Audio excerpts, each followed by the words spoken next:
श्री साई सच्चरित्र अध्याय 33। उदी की महिमा भाग 1। बिच्छू का डंक, प्लेग की गांठ, जामनेर का चमत्कार, नारायण राव, बाला बुआ सुतार, अप्पा साहेब कुलकर्णी, हरि भावु कर्णिक। पूर्व अध्याय में गुरु की महानता का दिग्दर्शन कराया गया है। अब इस अध्याय में उदी के महात्म्य का वर्णन किया जाएगा। प्रस्तावना। पहले हम संतों के चरणों में प्रणाम करें, जिनकी कृपा दृष्टि मात्र से ही समस्त पाप समूह भस्म होकर हमारे आचरण के दोष नष्ट हो जाएंगे। उनसे वार्तालाप करना हमारे लिए शिक्षाप्रद और अति आनंददायक है। वे अपने मन में यह मेरा वह तुम्हारा ऐसा कोई भेद नहीं रखते। इस प्रकार के भेदभाव की कल्पना उनके हृदय में कभी भी उत्पन्न नहीं होती। उनका ऋण इस जन्म में तो क्या, अनेक जन्मों में भी ना चुकाया जा सकेगा। उदी अर्थात विभूति। यह सर्वविदित है कि बाबा सबसे दक्षिणा लिया करते थे तथा उस धन राशि में से दान करने के पश्चात जो कुछ भी शेष बचता उससे वे ईंधन मोल लेकर सदैव धूनी प्रज्वलित रखते थे। इसी धूनी की भस्म उदी कहलाती है। भक्तों के शिरडी से प्रस्थान करते समय यह भस्म मुक्त हस्त से उन सभी को वितरित कर दी जाती थी। इस उदी से बाबा हमें यह शिक्षा देते हैं कि उदी हमें इस अंगारे के समान गोचर होने वाले ब्रह्मांड का प्रतिबिंब भस्म के ही समान है। हमारा तन भी ईंधन सदृश ही है, अर्थात पंचभूत आदि से निर्मित है, जो कि सांसारिक भोग आदि के उपरांत विनाश को प्राप्त होकर भस्म के रूप में परिणत हो जाएगा। भक्तों को इस बात की स्मृति दिलाने के हेतु ही कि अंत में यह देह भस्म सदृश होने वाली है, बाबा उदी वितरण किया करते हैं। बाबा उसी उदी के द्वारा एक और भी शिक्षा प्रदान करते हैं कि इस संसार में ब्रह्म ही सत्य और जगत मिथ्या है। इस संसार में वस्तुतः कोई किसी का पिता, पुत्र अथवा स्त्री नहीं है। हम जगत में अकेले ही आए हैं और अकेले ही जाएंगे। पूर्व में यह देखने में आ चुका है और अभी भी अनुभव किया जा रहा है कि इस उदी ने अनेक शारीरिक और मानसिक रोगियों को स्वास्थ्य प्रदान किया है। यथार्थ में बाबा तो भक्तों को दक्षिणा और उदी द्वारा सत्य और असत्य में विवेक तथा असत्य के त्याग का सिद्धांत समझाना चाहते थे। इस उदी से वैराग्य और दक्षिणा से त्याग की शिक्षा मिलती है। इन दोनों के अभाव में इस माया रूपी भवसागर को पार करना कठिन है। इसलिए बाबा दूसरे के भोग स्वयं भोग कर दक्षिणा स्वीकार कर लिया करते थे। जब भक्तगण विदा लेते तब वे प्रसाद के रूप में उदी देकर और कुछ उनके मस्तक पर लगाकर अपना वरद हस्त उनके मस्तक पर रखते थे। जब बाबा प्रसन्न चित्त होते तब वे प्रेम पूर्वक गीत गाया करते थे। ऐसा ही एक भजन उदी के संबंध में भी है। भजन के बोल हैं, रमते राव आओ जी, उदिया की गोनिया लाओ जी। बाबा यह शुद्ध और मधुर स्वर में गाते थे। यह सब तो उदी के आध्यात्मिक प्रभाव के संबंध में हुआ, परंतु उसमें भौतिक प्रभाव भी था, जिससे भक्तों को स्वास्थ्य, समृद्धि, चिंता मुक्ति एवं अनेक सांसारिक लाभ प्राप्त हुए। इसलिए उदी हमें आध्यात्मिक और सांसारिक लाभ पहुंचाती है। अब हम उदी की कथाएं प्रारंभ करते हैं। बिच्छू का डंक। नासिक के श्री नारायण मोतीराम जानी बाबा के परम भक्त थे। बाबा के अन्य भक्त रामचंद्र वामन मोडक के अधीन काम करते थे। एक बार वे अपनी माता के साथ शिरडी गए तथा बाबा के दर्शन का लाभ उठाया। तब बाबा ने उनके मां से कहा कि अब तुम्हारे पुत्र को नौकरी छोड़कर स्वतंत्र व्यवसाय करना चाहिए। कुछ दिनों में बाबा के वचन सत्य निकले। नारायण जानी ने नौकरी छोड़कर एक उपहार गृह आनंद आश्रम चलाना प्रारंभ कर दिया, जो अच्छी तरह चलने लगा। एक बार नारायण राव के एक मित्र को बिच्छू ने काट लिया, जिससे उसे असहनीय पीड़ा होने लगी। ऐसे प्रसंगों में उदी तो रामबाण सिद्ध ही है। काटने के स्थान पर केवल उसे लगा ही तो देना है। नारायण ने उदी खोजी, परंतु कहीं न मिल सकी। उन्होंने बाबा के चित्र के समक्ष खड़े होकर उनसे सहायता की प्रार्थना की और उनका नाम लेते हुए उनके चित्र के सम्मुख जलती हुई अगरबत्ती में से एक चुटकी भस्म बाबा की उदी मानकर बिच्छू के डंक मारने के स्थान पर लेप कर दिया। वहां से उनके हाथ हटाते ही पीड़ा तुरंत मिट गई और दोनों अति प्रसन्न होकर चले गए। प्लेग की गांठ। एक समय एक भक्त बांद्रा में था। उसे वहां पता चला कि उसकी लड़की, जो दूसरे स्थान पर है, प्लेग ग्रस्त है और उसे गिल्टी निकल आई है। उनके पास उस समय उदी नहीं थी, इसीलिए उन्होंने नाना चांदोरकर के पास उदी भेजने के लिए सूचना भेजी। नाना साहेब ठाणे रेलवे स्टेशन के समीप रास्ते में ही थे। जब उनके पास यह सूचना पहुंची, वे अपनी पत्नी सहित कल्याण जा रहे थे। उनके पास भी उस समय उदी नहीं थी, इसलिए उन्होंने सड़क पर से कुछ धूल उठाई और श्री साईं बाबा का ध्यान कर उनसे सहायता की प्रार्थना की तथा उस धूल को अपनी पत्नी के मस्तक पर लगा दिया। वह भक्त खड़े खड़े यह सब नाटक देख रहा था। जब वह घर लौटा तो उसे जानकर अति हर्ष हुआ कि जिस समय से नाना साहेब के ठाणे रेलवे स्टेशन के पास बाबा से सहायता करने की प्रार्थना की, तभी से उनकी लड़की की स्थिति में पर्याप्त सुधार हो चला था, जो गत 3 दिनों से पीड़ित थी। जामनेर का विलक्षण चमत्कार। सन 1904 और 5 में नाना साहेब चांदोरकर खानदेश जिले के जामनेर में मामलतदार थे। जामनेर शिरडी से लगभग 250 से 300 मील दूर पर है। उनकी पुत्री मैनाताई गर्भावस्था में थी और प्रसव काल समीप ही था। उसकी स्थिति अति गंभीर थी। 2-3 दिनों से उसे प्रसव वेदना हो रही थी। नाना साहेब ने सभी संभव प्रयत्न किए, परंतु वे सब व्यर्थ ही सिद्ध हुए। तब उन्होंने बाबा का ध्यान किया और उनसे सहायता की प्रार्थना की।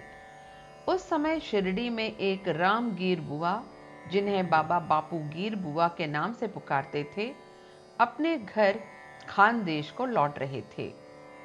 बाबा ने उन्हें अपने समीप बुलाकर कहा कि तुम घर लौटते समय थोड़ी देर के लिए जामनेर में उतरकर यह उदी और आरती श्री नाना साहिब को दे देना।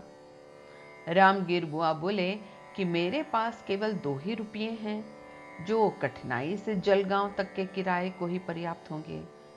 फिर ऐसी स्थिति में जलगांव से 35 मील दूर और आगे जाना मेरे लिए कैसे संभव होगा?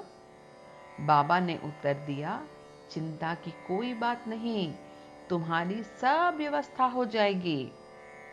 तब बाबा ने श्यामा से माधव अडकर द्वारा रचित प्रसिद्ध आरती की प्रतिलिपि कराई और उदी के साथ नाना साहेब के पास भेज दी।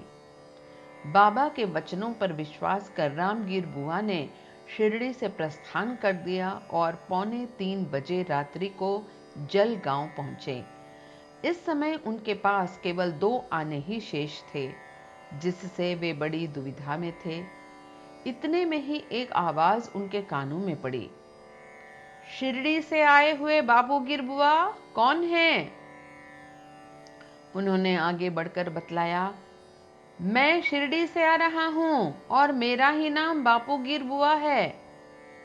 उस चपरासी ने, जो कि अपने आप को नाना साहेब चांदोरकर द्वारा भेजा हुआ बतला रहा था, उन्हें बाहर लाकर एक शानदार तांगे में बिठाया, जिसमें 2 सुंदर घोड़े जुते हुए थे। अब वे दोनों रवाना हो गए। तांगा रोककर घोड़ों को पानी पिलाया। इसी बीच चपरासी ने रामगीर बुआ से थोड़ा सा नाश्ता करने को कहा। उसकी दाढ़ी मूंछें तथा अन्य वेशभूषा से उसे मुसलमान समझकर उन्होंने जल पान करना अस्वीकार कर दिया। तब उस चपरासी ने कहा कि मैं गढ़वाल का क्षत्रिय वंशी हिंदू हूं। यह सब नाश्ता नाना साहेब ने आपके लिए ही भेजा है तथा उसमें आपको कोई आपत्ति और संदेह नहीं करना चाहिए। तब वे दोनों जलपान कर पुनः रवाना हुए और सूर्योदय काल में जामनेर पहुंच गए। रामगीर बुआ लघु शंका को गए और थोड़ी देर में जब वे लौटकर आए तो क्या देखते हैं कि वहां ना तो तांगा था और न तांगे वाला और ना ही तांगे के घोड़े। उनके मुख से एक शब्द भी न निकल रहा था। वे समीप ही कचहरी में पूछताछ करने गए और वहां उन्हें पता चला कि इस समय मामलतदार घर पर ही हैं। वे नाना साहब के घर गए और उन्होंने बतलाया कि मैं शिरडी से बाबा की आरती और उदी लेकर आ रहा हूं। उस समय मैना ताई की स्थिति बहुत ही गंभीर थी और सभी को उसके लिए बड़ी चिंता थी। नाना साहेब ने अपनी पत्नी को बुलाकर उदी को जल में मिलाकर अपनी लड़की को पिला देने और आरती करने को कहा। उन्होंने सोचा कि बाबा की सहायता बड़ी सामयिक है। थोड़ी देर में ही समाचार प्राप्त हुआ कि प्रसव कुशलता पूर्वक होकर समस्त पीड़ा दूर हो गई है। जब रामगीर बुआ ने नाना साहिब को चपरासी, तांगा तथा जलपान आदि रेलवे स्टेशन पर भेजने के लिए धन्यवाद दिया तो नाना साहिब को यह सुनकर महान आश्चर्य हुआ और वे कहने लगे कि मैंने तो कोई तांगा न चपरासी ही भेजा था और ना ही मुझे शिरडी से आपके पधारने की कोई पूर्व सूचना ही थी। ठाणे के सेवानिवृत्त श्री बी देव ने नाना साहेब चांदोरकर के पुत्र बाबू साहेब चांदोरकर और शिरडी के रामगीर बुआ से इस संबंध में बड़ी पूछताछ की और फिर संतुष्ट होकर श्री साई लीला पत्रिका भाग 13 में गद्य और पद्य में एक सुंदर रचना प्रकाशित की। श्री बी नरसिम्हा स्वामी ने भी मैना ताई भाग 5, बापू साहेब चांदोरकर भाग 20 और रामगीर बुआ भाग 27 के कथन के लिए, जो कि क्रमशः 1 जून 1936, 16 सितंबर 1936 और 1 दिसंबर 1936 को छपे हैं और ये सब उन्होंने अपनी पुस्तक भक्तों के अनुभव भाग 3 में प्रकाशित किए हैं। निम्नलिखित प्रसंग रामगीर बुआ के कथन अनुसार उद्धृत है। एक दिन मुझे बाबा ने अपने समीप बुलाकर एक उदी की पुड़िया और एक आरती की प्रतिलिपि देकर आज्ञा दी कि जामनेर जाओ और यह आरती तथा उदी नाना साहिब को दे दो। मैंने बाबा को बताया कि मेरे पास केवल 2 रुपये ही हैं, जो कि कोपरगांव से जलगांव जाने और फिर वहां से बैलगाड़ी द्वारा जामनेर जाने के लिए अपर्याप्त हैं। बाबा ने कहा, अल्लाह देगा। शुक्रवार का दिन था। मैं शीघ्र ही रवाना हो गया। मैं मनमाड़ 6:30 बजे सायंकाल और जलगांव रात्रि को 2 बजे 45 मिनट पर पहुंचा। उस समय प्लेग निवारक आदेश जारी थे, जिससे मुझे असुविधा हुई और मैं सोच रहा था कि कैसे जामनेर पहुंचूं। रात्रि को 3 बजे एक चपरासी आया, जो पैर में बूट पहने था, सिर पर पगड़ी बांधे व अन्य पोशाक भी पहने था। उसने मुझे तांगे में बैठा लिया और तांगा चल पड़ा। मैं उस समय भयभीत सा हो रहा था। मार्ग में पहुर के समीप मैंने जलपान किया। जब प्रातःकाल जामनेर पहुंचा तब उसी समय मुझे लघु शंका करने की इच्छा हुई। जब मैं लौटकर आया तब देखा कि वहां कुछ भी नहीं है। तांगा और तांगे वाला अदृश्य है। नारायण राव। भक्त नारायण राव को बाबा के दर्शनों का 3 बार सौभाग्य प्राप्त हुआ। सन 1918 में बाबा के महासमाधि लेने के 3 वर्ष पश्चात वे शिरडी जाना चाहते थे, परंतु किसी कारणवश उनका जाना न हो सका। बाबा के समाधिस्थ होने के 1 वर्ष के भीतर बाबा का ध्यान करना प्रारंभ कर दिया। एक रात को उन्हें स्वप्न हुआ। बाबा एक गुफा में से आते हुए दिखाई पड़े और सांत्वना देकर कहने लगे कि घबराओ नहीं, तुम्हें कल से आराम हो जाएगा और 1 सप्ताह में ही चलने फिरने लगोगे। ठीक उतने ही समय में नारायण राव स्वस्थ हो गए। अब यह प्रश्न विचारणीय है कि क्या बाबा देहधारी होने से जीवित कहलाते थे और क्या उन्होंने देह त्याग दी इसलिए मृत हो गए?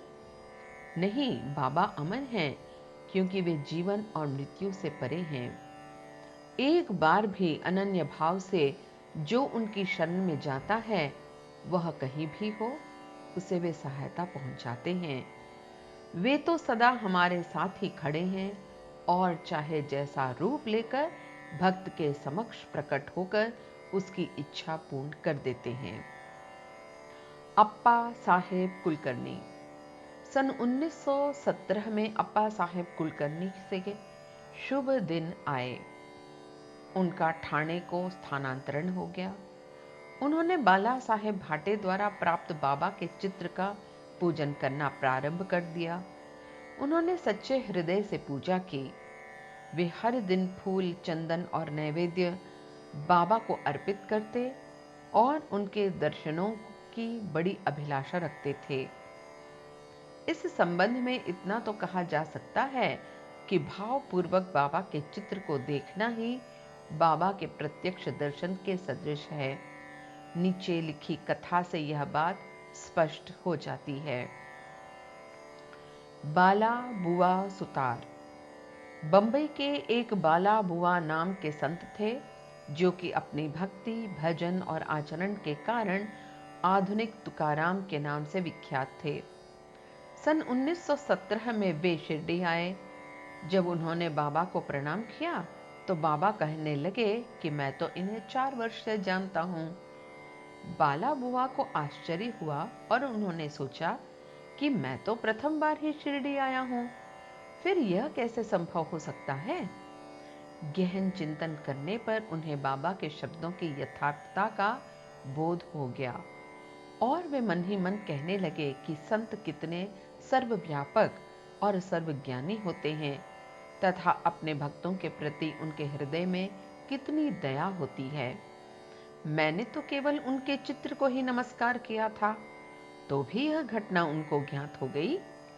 इसलिए उन्होंने मुझे इस बात का अनुभव कराया है कि उनके चित्र को देखना ही उनके दर्शन करने के सदृश है। अब हम अप्पा साहिब की कथा पर आते हैं। जब वे ठाणे में थे तो उन्हें भिवंडी दौरे पर जाना पड़ा, जहां से उन्हें 1 सप्ताह में लौटना संभव न था। उनकी अनुपस्थिति में तीसरे दिन उनके घर में निम्नलिखित विचित्र घटना हुई। दोपहर के समय अप्पा साहिब के घर पर एक फकीर आया, जिसकी आकृति बाबा के चित्र से ही मिलती जुलती थी। श्रीमती कुलकर्णी तथा उनके बच्चों ने उनसे पूछा कि आप शिरडी के श्री साईं बाबा तो नहीं हैं? उस पर उत्तर मिला कि वे तो साईं बाबा के आज्ञाकारी सेवक हैं और उनकी आज्ञा से ही आप लोगों की कुशल क्षेम पूछने यहाँ आए हैं।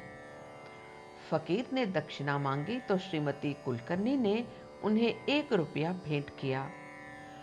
तब फकीर उन्हें उदी की एक पुड़िया देते हुए कहा कि इसे अपने पूजन में चित्र के साथ रखो। इतना कहकर वह वहां से चला गया। अब बाबा की अद्भुत लीला सुनिए। भिवंडी में अप्पा साहेब का घोड़ा बीमार हो गया। जिससे वे दौरे पर आगे न जा सके। तब उसी शाम वे घर लौट आए। घर आने पर उन्हें पत्नी के द्वारा फकीर के आगमन का समाचार प्राप्त हुआ। उन्हें मन में थोड़ी अशांति सी हुई कि मैं फकीर के दर्शनों से वंचित रह गया तथा पत्नी द्वारा केवल 1 रुपया दक्षिणा देना उन्हें अच्छा न लगा। वे कहने लगे कि यदि मैं उपस्थित होता तो 10 रुपये से कम कभी न देता। तब वे भूखे ही फकीर की खोज में निकल पड़े। उन्होंने मस्जिद एवं अन्य कई स्थानों पर खोज की, परंतु उनकी खोज व्यर्थ ही सिद्ध हुई। पाठक अध्याय 32 में कहे गए बाबा के वचनों का स्मरण करें कि भूखे पेट ईश्वर की खोज नहीं करनी चाहिए। अप्पा साहेब को शिक्षा मिल गई। भोजन के उपरांत वे जब अपने मित्र श्री चित्रे के साथ घूमने को निकले, तब थोड़ी ही दूर पर उन्हें सामने से एक फकीर द्रुत गति से आता हुआ दिखलाई पड़ा। अप्पा साहेब ने सोचा कि यह तो वही फकीर प्रतीत होता है जो मेरे घर पर आया था तथा उसकी छवि भी बाबा के चित्र के अनुरूप ही है।